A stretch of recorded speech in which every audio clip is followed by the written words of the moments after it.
Connaître sa propre obscurité est la meilleure façon d'affronter l'obscurité des autres.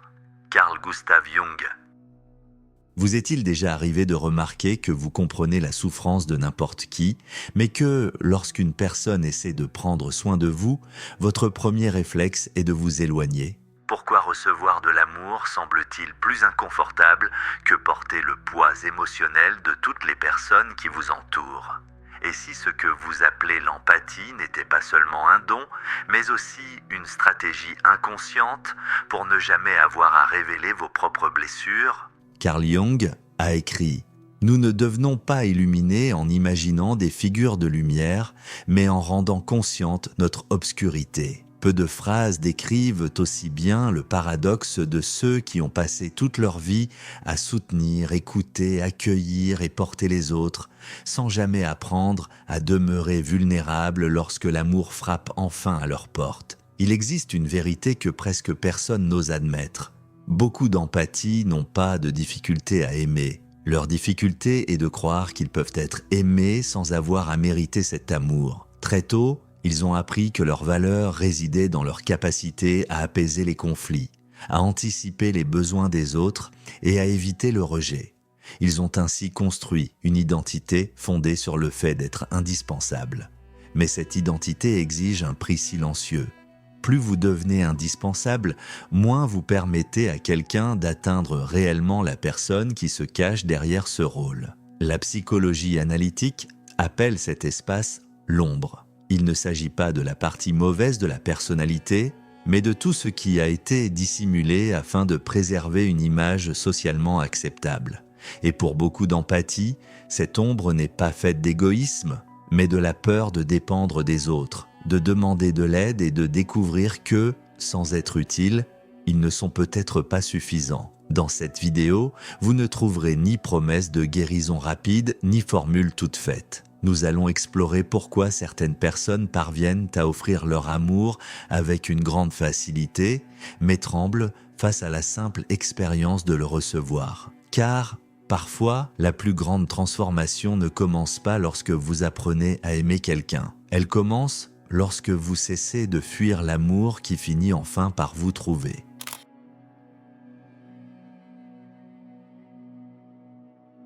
Vous n'êtes pas né en croyant que vous deviez sauver tout le monde.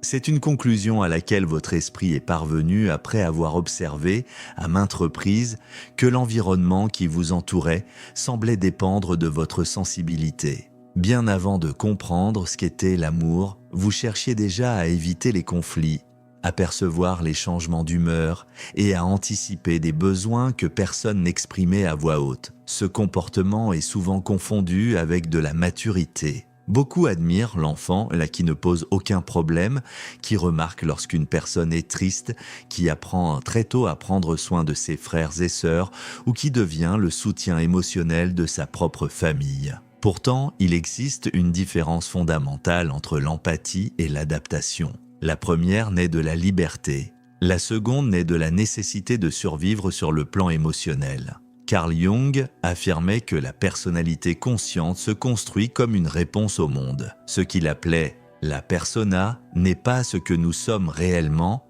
mais ce que nous avons appris à être afin d'être acceptés. Chez de nombreux empathes, cette persona prend la forme du soignant infatigable, celui qui écoute plus qu'il ne parle, qui comprend plus qu'il ne se plaint, qui accueille les autres plus qu'il ne demande lui-même à être accueilli. Le problème, c'est que toute persona exige un prix. Plus vous investissez d'énergie pour maintenir cette image, plus vous vous éloignez des parties de vous-même qui, elles aussi, ont besoin d'être vues. Vous vous reconnaîtrez peut-être dans ce schéma. Vous entrez dans une pièce et presque sans vous en rendre compte, vous commencez à observer l'état émotionnel de chacun. Si quelqu'un manifeste de l'irritation, vous ressentez le besoin d'apaiser la tension. Si une personne souffre, vous cherchez immédiatement une solution. Cela ressemble à de la bonté. Et bien souvent, c'en est réellement. Mais, à un certain moment, cela cesse d'être un choix conscient pour devenir une obligation invisible. C'est précisément à cet instant que l'empathie cesse d'être un don et devient un mécanisme de survie. Il existe une question dérangeante que très peu de personnes osent se poser. Qui vous a appris que votre valeur dépendait de la tranquillité émotionnelle des autres. Cette croyance prend souvent racine bien avant l'âge adulte. Dans les familles émotionnellement instables, l'enfant apprend que prévoir l'humeur des adultes augmente ses chances de se sentir en sécurité. Il développe une sensibilité extraordinaire, non pas parce qu'il l'a choisi, mais parce qu'il devait identifier les dangers avant même qu'ils ne surviennent. Avec le temps, cette capacité est récompensée. Tout le monde finit par le voir comme une personne forte, équilibrée et généreuse. Ce que personne ne remarque, c'est que, derrière cette apparence, se cache quelqu'un qui ne se demande presque jamais ce qu'il ressent réellement. La plus profonde blessure de l'empathie n'est pas de ressentir les choses avec trop d'intensité. C'est d'avoir appris que ses propres émotions devaient toujours attendre leur tour après celles des autres. Et tant que cette logique restera invisible, toute tentative de construire une relation saine continuera à porter le même poids que le passé. Car celui qui croit ne mériter d'exister que lorsqu'il est utile aura beaucoup de mal à croire qu'il peut être aimé simplement pour ce qu'il est.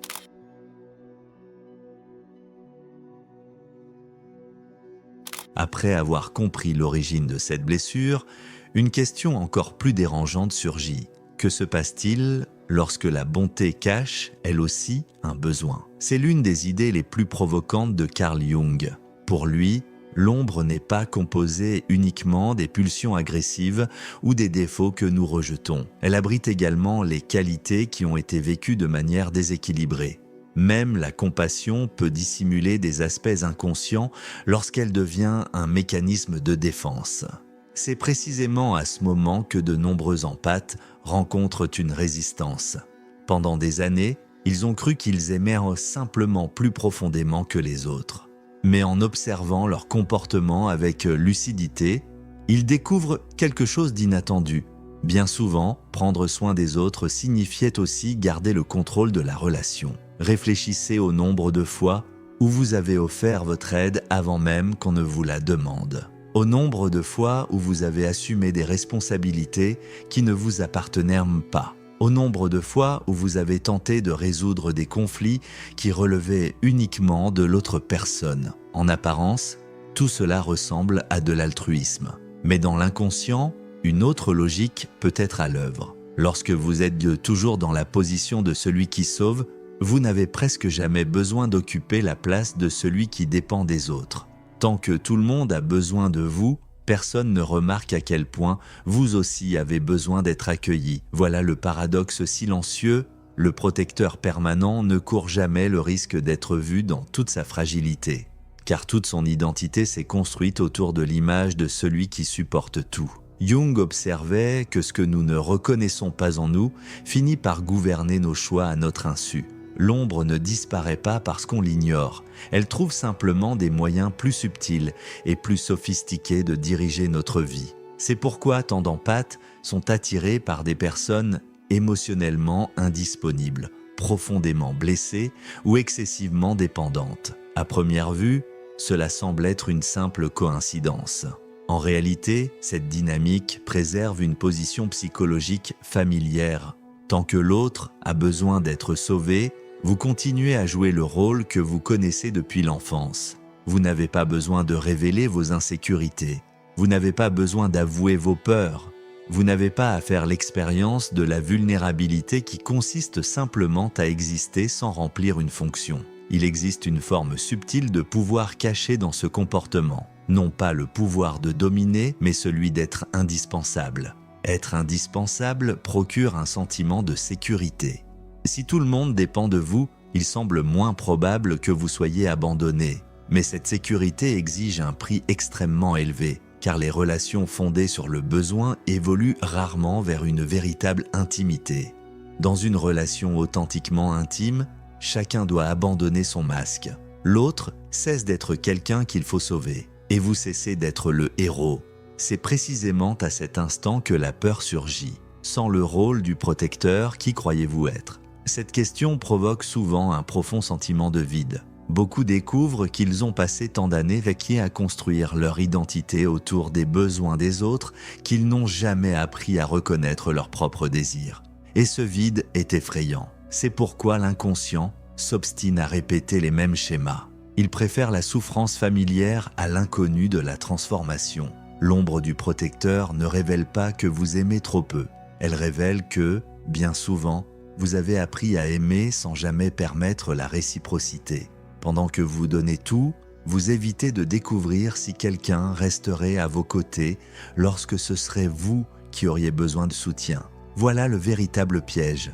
Vous croyez protéger ceux que vous aimez, mais bien souvent, vous vous protégez vous-même de l'expérience la plus difficile de toutes, renoncer au besoin d'être indispensable et découvrir que le véritable amour ne naît pas lorsque quelqu'un a besoin de vous. Il commence lorsque quelqu'un choisit de rester, même lorsque vous n'essayez plus de sauver qui que ce soit.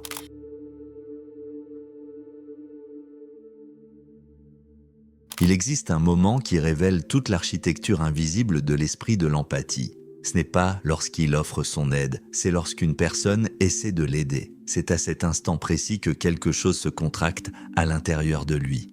Il remercie, sourit, accepte le geste, mais au fond de lui, une inquiétude difficile à expliquer apparaît.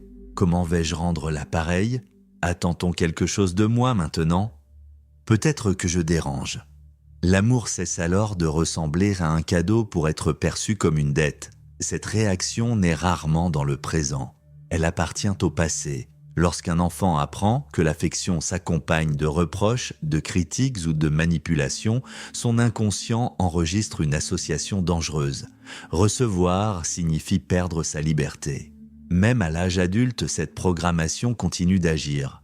C'est pourquoi de nombreux empathes préfèrent donner plutôt que recevoir. Donner maintient l'illusion du contrôle. Celui qui offre reste fort. Celui qui reçoit doit faire confiance. Et faire confiance exige de baisser sa garde. Carl Jung affirmait que ce à quoi nous résistons consciemment finit par revenir sous la forme de notre destin. Tant que vous évitez d'occuper la place de celui qui a besoin des autres, vous continuerez à attirer des relations dans lesquelles votre utilité aura plus de valeur que votre simple présence. Voilà pourquoi tant d'histoires d'amour se terminent avec le même sentiment de vide. Vous avez tout donné, vous avez été présent, vous avez résolu les problèmes, vous avez soutenu les rêves, vous avez traversé les crises aux côtés de l'autre. Mais au fond, vous n'avez presque jamais permis à quelqu'un de prendre soin de vous.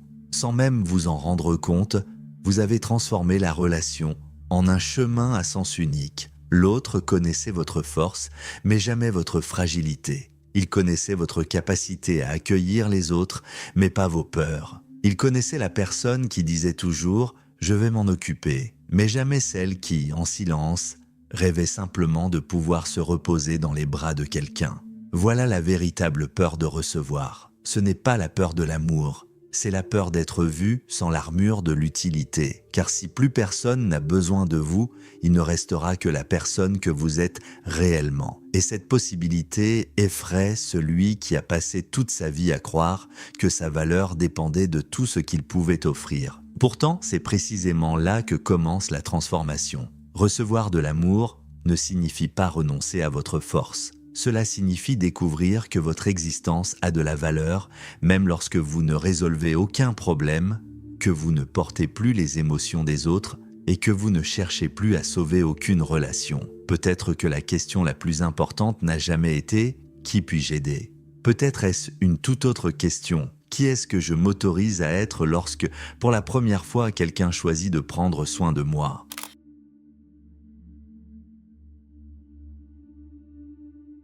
Il existe une immense différence entre désirer être aimé et permettre à l'amour de demeurer dans sa vie. Beaucoup de personnes pensent que la souffrance de l'empathie prend fin lorsqu'ils rencontrent quelqu'un capable de le comprendre.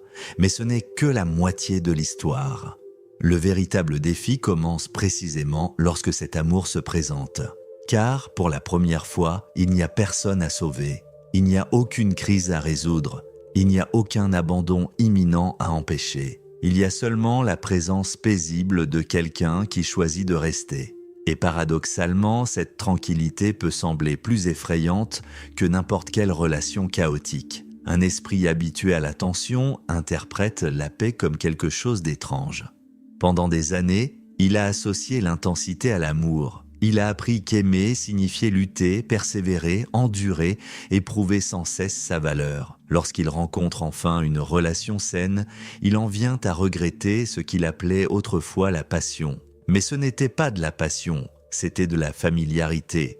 Le cerveau préfère ce qui lui est familier à ce qui est sain, même lorsque ce qui lui est familier engendre la souffrance. Carl Jung appelait le processus de maturation psychique l'individuation, le chemin par lequel une personne cesse de vivre uniquement à travers les masques qu'elle a construits pour survivre et commence à devenir véritablement elle-même.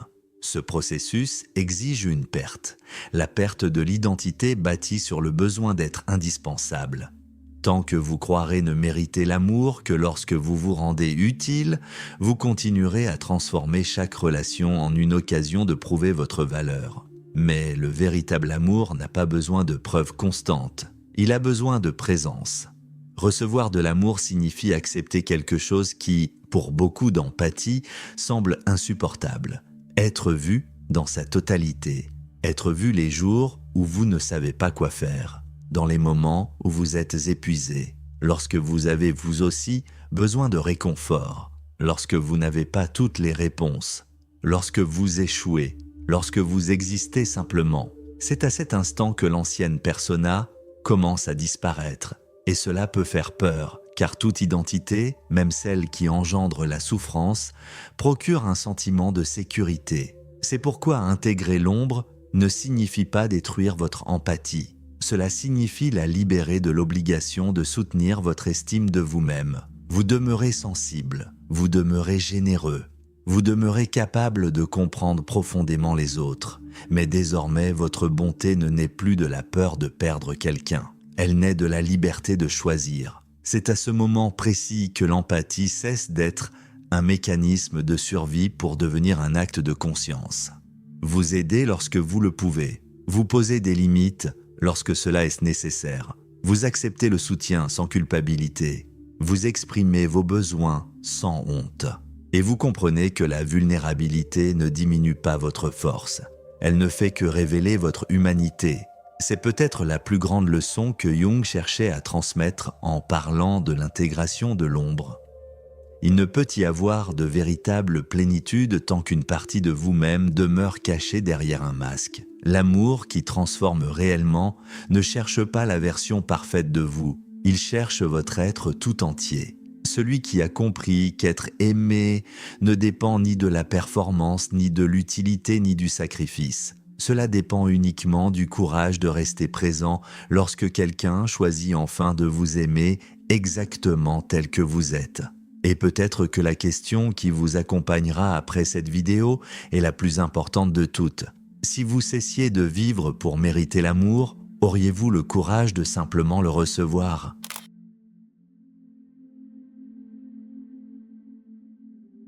Peut-être que le plus grand défi d'une empathie n'a jamais été d'apprendre à aimer, mais d'accepter qu'il mérite lui aussi d'être aimé sans avoir à prouver sa valeur. Tant que votre identité dépendra du fait d'être indispensable, l'amour continuera à ressembler à un échange plutôt qu'à un cadeau. Mais lorsque l'ombre est reconnue et que le besoin de tout contrôler perd de sa force, quelque chose change profondément. Vous découvrez que la vulnérabilité n'est pas une faiblesse, mais l'espace où la véritable intimité peut enfin exister. Au fond, la question n'est pas de savoir s'il existe quelqu'un capable de vous aimer. La véritable question est la suivante. Lorsque cet amour se présentera, aurez-vous le courage de rester sans recommencer à cacher qui vous êtes réellement? Si cette vidéo a éveillé en vous quelque chose que vous n'aviez jamais réussi à exprimer avec des mots, c'est peut-être le signe que certaines parties de votre histoire accèdent enfin à la conscience. Et c'est souvent le premier pas vers toute véritable transformation. Merci d'être resté jusqu'à la fin et d'avoir choisi un espace dont l'objectif n'est pas d'offrir des réponses faciles, mais de comprendre les structures invisibles qui façonnent nos émotions, nos relations et notre identité. Si cette vidéo vous a parlé, laissez un j'aime, Cela aide l'algorithme à faire découvrir cette réflexion à d'autres personnes qui vivent peut-être exactement le même conflit sans encore parvenir à le nommer. Partagez cette vidéo avec une personne qui prend toujours soin des autres, mais qui permet rarement à quelqu'un de prendre soin d'elle. Et surtout, dites-nous dans les commentaires à quel moment de votre vie avez-vous réalisé qu'il vous était plus facile d'offrir de l'amour que d'en recevoir. Votre témoignage pourrait être précisément la réponse dont quelqu'un avait besoin aujourd'hui. Si vous appréciez les contenus consacrés à Carl Jung, à la psychologie analytique, à la philosophie, au comportement humain et aux mécanismes cachés de l'esprit, abonnez-vous à la chaîne et activez les notifications. Chaque semaine, nous publions de nouvelles réflexions pour celles et ceux qui préfèrent apprendre à se comprendre plutôt que de simplement chercher du réconfort. Merci de votre présence. À très bientôt dans une prochaine vidéo.